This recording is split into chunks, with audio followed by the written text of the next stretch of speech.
No caso da esquizofrenia, nós podemos classificá-lo como médium auditivo, sensitivo e etc.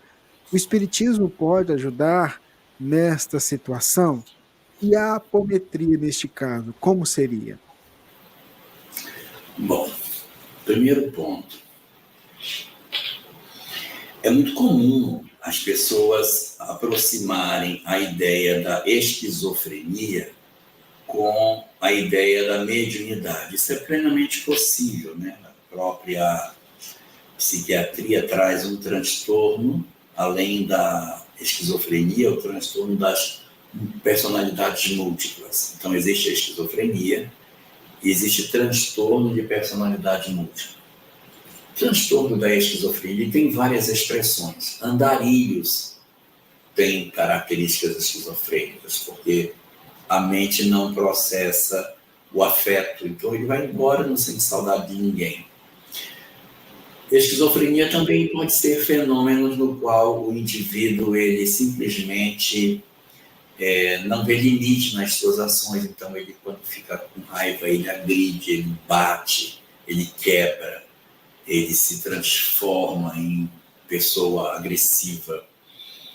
Existem expressões da esquizofrenia em que a pessoa ouve vozes, isso é muito comum, que parece muito com um transtorno delirante. O transtorno delirante, nessa hora, se aproxima muito da esquizofrenia. Ouve vozes, diz que tem uma pessoa que o segue, ele tem, às vezes, algumas expressões de paranoia também parecem com esquizofrenia, ou seja, ela é uma doença que ela tem contato com várias outras expressões que a psiquiatria coloca. E muitas pessoas dizem, não, a esquizofrenia é mediunidade. Nem sempre. Às vezes a esquizofrenia pode ter, sim, mediunidade, mas às vezes ela não é mediunidade. O que pode ser a esquizofrenia? Acesso ao meu próprio passado. Eu, espírito, acesso o meu ontem. Então eu mudo de personalidade em cima daquilo que eu já fui. Está armazenado no meu inconsciente, eu assumo a personalidade que eu tinha no ontem, no agora. Então esse tipo de transtorno, ele parece muito mais com esquizofrenia do que com mediunidade. Na mediunidade, eu teria que ter várias personalidades diferentes. E aí se aproxima do transtorno das múltiplas personalidades. Aí sim está mais parecido com mediunidade. Esquizofrenia menos. Agora, existe aquelas expressões de esquizofrenia em que a pessoa vira um andarilho. Pode ser uma influência espiritual, ou seja, ele tem uma entidade que o fascina e ele então cai no passado, essa perturbação do ontem no hoje faz com que ele faça uma ruptura com o agora, e ele começa a andar porque ele não se enxerga no hoje, ou seja, o ontem está assumindo o controle do hoje. E existe aquelas expressões de esquizofrenia, na qual a pessoa ouve vozes, na qual ela diz que vê pessoas. Isso pode ser mediunidade? Pode ser. Mas pode ser também os ecos do passado vivendo no hoje. Vocês já viram casos de pessoas que perderam filho e enlouqueceram? Nós tivemos um rei da Inglaterra que teve isso. Jorge III, ele perdeu um filho. E ele andava com um travesseiro, como se fosse a criança. O tempo ele enlouqueceu com a perda. Então, as pessoas transferem as suas dores para um fenômeno, para aliviar seu sofrimento, e promove uma ruptura. Pode ser um fenômeno mediúnico? Pode ser. Pode ser um fenômeno esquizofrênico? Pode ser. E pode ser os dois ao mesmo tempo.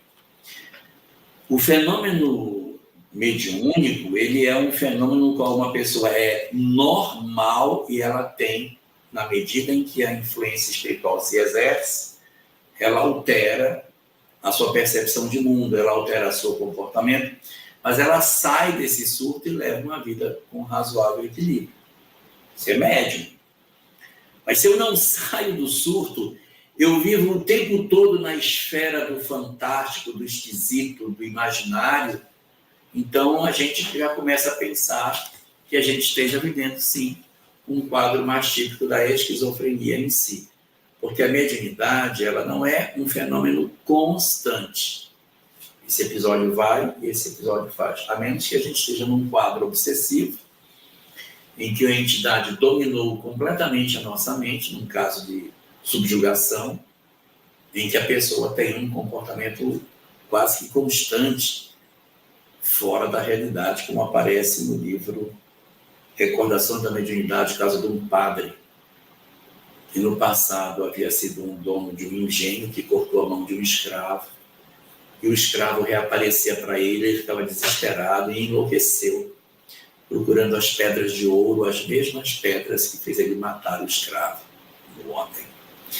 Então, existe uma linha tênue nesse processo e é possível que a gente confunda esquizofrenia com mediunidade com razoável frequência.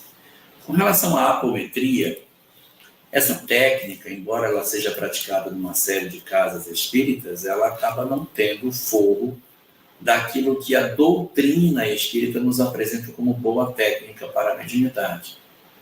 Eu não estou dizendo que ela não funciona, estou dizendo que a doutrina espírita não tem ela como referência.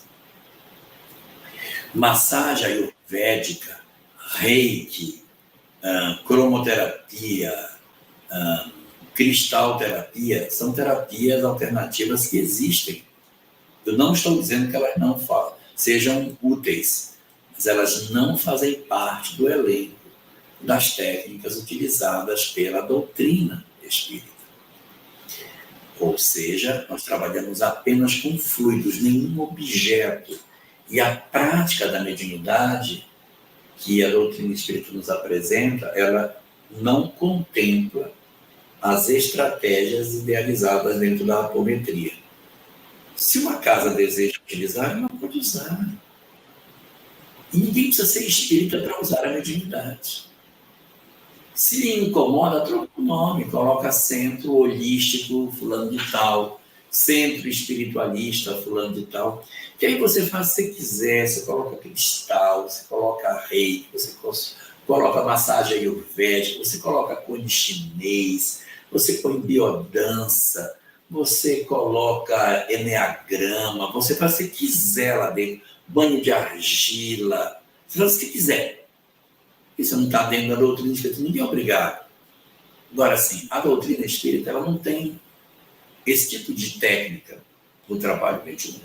Mas volto a falar, ninguém é obrigado a trabalhar apenas com aquilo que o Espiritismo propõe. Se alguém acha que teriam coisas que o Espiritismo não propõe, nós devemos ser livres para dizer: eu sou muito mais feliz, tendo uma visão muito mais larga de mundo, e eu vou seguir essa visão que a vida me aponta, que Deus não fez a verdade com um caminho só, fez a verdade com vários caminhos, para atender a todo crente que a elas tem bater.